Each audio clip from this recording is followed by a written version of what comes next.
Hi everyone. So today I'm going to be taking you through weeks cover. And weeks cover is a retail math formula that gets used a lot, but not many people actually know what it means or even how to use it. So in this video, I'm going to be breaking down weeks cover step by step, and I'll do a whiteboard session to help illustrate the formula together. So I'll show you how buyers and merchandisers actually use it to make decisions. So, what is weeks cover? Weeks cover simply tells us how many weeks our current stock will last, and that's based on how fast we're selling, also known as your rate of sale. And so, as an underline, we want to know how many weeks will our stock last. So, instead of guessing, we're using sales data to answer a very practical question, which is if I keep selling at this rate, when will I run out of stock?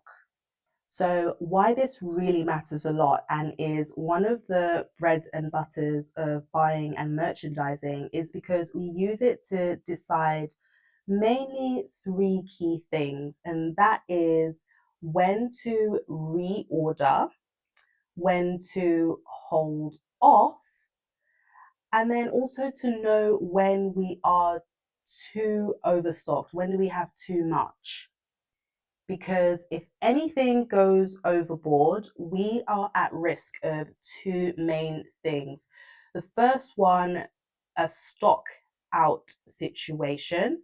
That's your first major risk. And then the second one being overstocked. We don't want either of these situations. And so, even though one is in red and then one is in green, these two are risky situations that we do not want. And that is because if you are in a stock out situation, you are at risk of missed sales.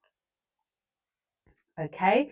And then if you are in an overstock situation, you are at risk of having to do markdowns, and you don't want to be marking down your product and losing out on your margin. So, that's also money lost. And so let me just do a visual explanation of how cover works.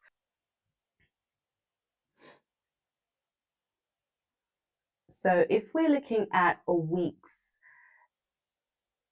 cover, let's say, for example, we have 6 items in stock for this week.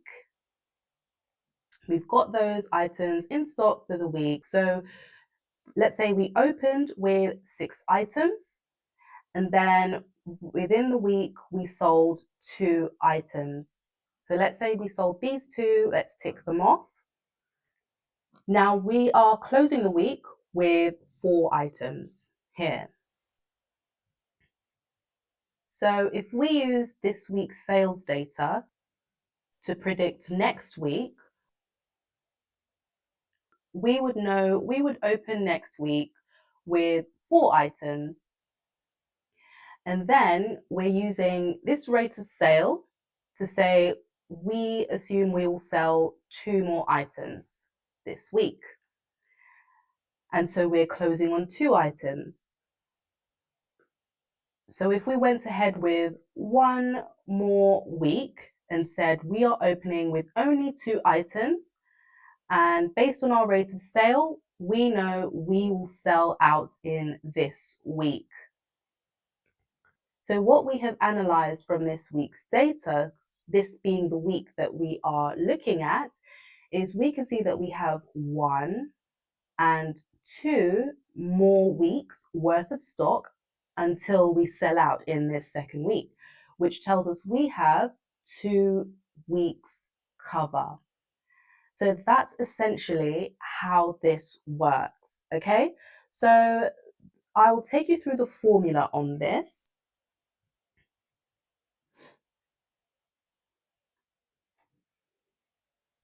So the formula being your stock minus your sales divided by your sales. That is your cover. So if we use this data here to put numbers into this formula, we will say we have 6 minus 2 divided by your 2 sales. And that gives you 2 weeks cover. Okay, so this is your gold standard cover formula. And so the reason I say that is because most spreadsheets or calculations will actually just have your standard formula, which is stock divided by sales. That's what would be used quite commonly on any spreadsheet with sales data. And I'll explain a bit about this. And so as we can see here, if we were to use this formula with this information that we've got here, we will get something very different because we would see we have 6 divided by 2, and that would actually give us 3 weeks cover, which is different to what we have here. And so the reason this formula would be the one prominently used in sales spreadsheets is because the stock number in your sales spreadsheet will actually be divided from your sales number. So these two will be reported separately. So you would actually be looking at just 4 items in stock. So you would say 4 divided by your 2 items that you've sold, 2, and then that gives you the correct answer that we had initially, your 2 weeks cover. So this goes back to opening and closing stock, which is another video that I could do because that would really help you understand this concept of opening and closing stock. Because let's go back to the gold standard formula we've got here. We have said stock minus sales, which is essentially what this 4 number is. That would be in your sales reporting sheet. Okay, so it's all the same thing and it all tallies back to the same numbers. It's just sometimes you will have different terminology, because when you think about it, stock divided by sales is essentially what closing stock is. Okay, closing stock is simply the stock you've had at the close of the week after all of your sales have happened, even after some intake or whatever, everything closing. That is what this essentially is. So I'll definitely do a video on that, so stay tuned for more. And I really hope that this illustration has been helpful for you to kind of understand the concept of weeks cover. But what I will actually do as well is I will go through some common questions that you may have around this topic. One I know would be, what is a good week's cover and what is a bad week's cover? Right? So in and of itself, week's cover really depends on the needs of the retailer. So my answer would definitely just be, this depends on what the retailer's goals are. Okay? So we could say, okay, say we're dealing with a fast fashion retailer, which is very trend led. Okay.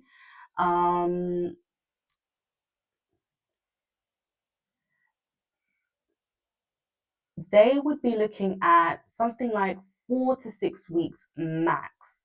That's how much cover a fast fashion retailer would look at, because they heavily rely on their newness. They really want new stock in regularly, and that's because their type of customer is just the customer that wants fresh things often. They're not a committed customer, they're not a loyalty customer, they're not a longevity customer. They want newness, and so they know they need to stock something new every 4 to 6 weeks.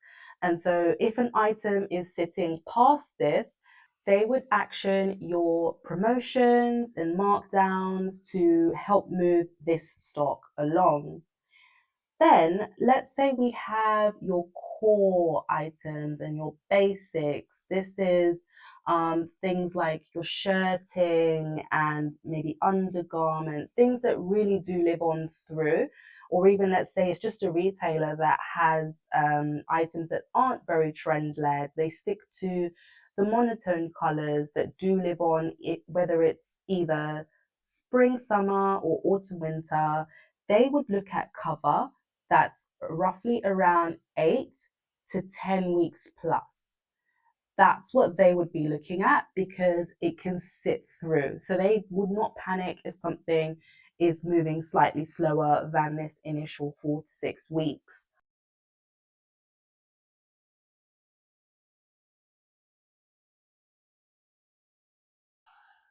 Lastly, you do have some long lead time items. These are items that we know take long to manufacture, so you do need to set your orders in a lot earlier than other items. So you would factor that in and you would make your cover roughly 10 weeks plus. Around that mark, you are setting your target cover for your long lead items. So if an item starts to fall lower than 10 weeks, you would now go to start doing your reorders and setting in more items to come in to give time for that item to be restocked so you do not end up in a stock out situation. Right. So now we can answer the question of what is a good cover and what is a bad cover, right? Because we know, okay, if we're looking at a fast and trend led item, then we want it here. If we're dealing with our core and our basics, we want it here. And then a long lead item, we want it around here. So let me actually give you some examples to help illustrate this answer here for you. So I'll give two examples, and that could be as a first one, okay, if we said our current cover is on 5 weeks, but our target cover is 8 weeks, right? That would be example number one. Okay, let me give you example number two. If we said our current cover is 14 weeks, and then our target cover is also 8 weeks on that, right? So for these two examples, obviously we're looking at lines that are in your core basic range because their target cover has been planned at 8 weeks. Okay, so in the planning phase, which is done on your range plan, so you can check out my range planning videos. And then it's also done on your Wizzy, which you can check out my Wizzy video, which will take you through all of the forecasting and planning that is done ahead of time to be able to have these target measures set in place. So we know that this is a core basic range. It's targeted at 8 weeks, but currently it's showing 5 weeks. The first thing we will be saying is, well, what have we been doing? How have we missed this for the past 3 weeks? And that will be flagging up a risk of reaching a stock out situation. If we are here, we're going to end up, being out of stock and leading to missed sales. This is what's going to happen. So ASAP, we'll want to be reordering. We will reorder right away. Should have reordered at the 8 weeks. So 3 weeks ago, that should have happened. But where you are currently, you would just ASAP go and reorder. So as an action here, you would say, we're going to reorder ASAP. That would be your action from this example. So for this example, we are on 14 weeks and the target cover is 8 weeks. So now we can see that this line is moving very slowly. And if it continues to move too slowly, we are going to reach a risk of being overstocked. And what happens if you're overstocked? You will end up having to do markdowns. So the reason you don't want to reach this point of markdowns is because obviously you'll lose out on your margin, and that's just not ideal. So as an action item for this example, what we'll end up doing to avoid this risk is we will do promotions.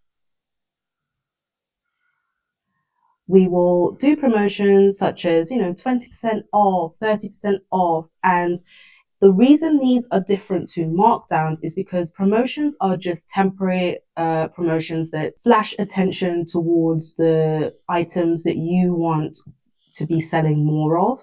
And they don't make permanent markdowns, which is basically your red ticket sales. If you see red ticket sales, those are end of line. They're never going back to full price, whereas promotions do go back to full price, and then they also garner attention to the lines that you have done promotions on. So they probably will still sell quite well after you've even come out of promotion. So that's the action item that you would do for this example if you found yourself in this position. And then you could also argue that, how have we ended up in this situation? Could it perhaps be that we have not forecasted our rate of sale correctly? So your rate of sale forecasting perhaps isn't too accurate and needs to be updated, and that would be done in your Wizzy. So definitely check out my Wizzy video, because that would help you understand forward planning on things such as this. You'd go back and you'd reforecast and you'd say, maybe we have planned this a bit too fast and it's a bit slower. And then you would probably even go back to your reorders that have been planned for these lines, and you would slow down on those reorders, because ahead of time you're going to expect drops that you've planned to arrive at those certain times. And you'd probably say, we do need to just not order so much of this in the future. And, all of those decisions will be made basically following on from this piece of information here, if you're a bit slow on your cover. And that's really all. I think that's it. I hope this has been helpful, and that is week's cover. So all of my templates are available for download if you just click the link below. And as always, drop a comment with any of your fashion buying and merchandising queries that you have, and I'll help take you through it.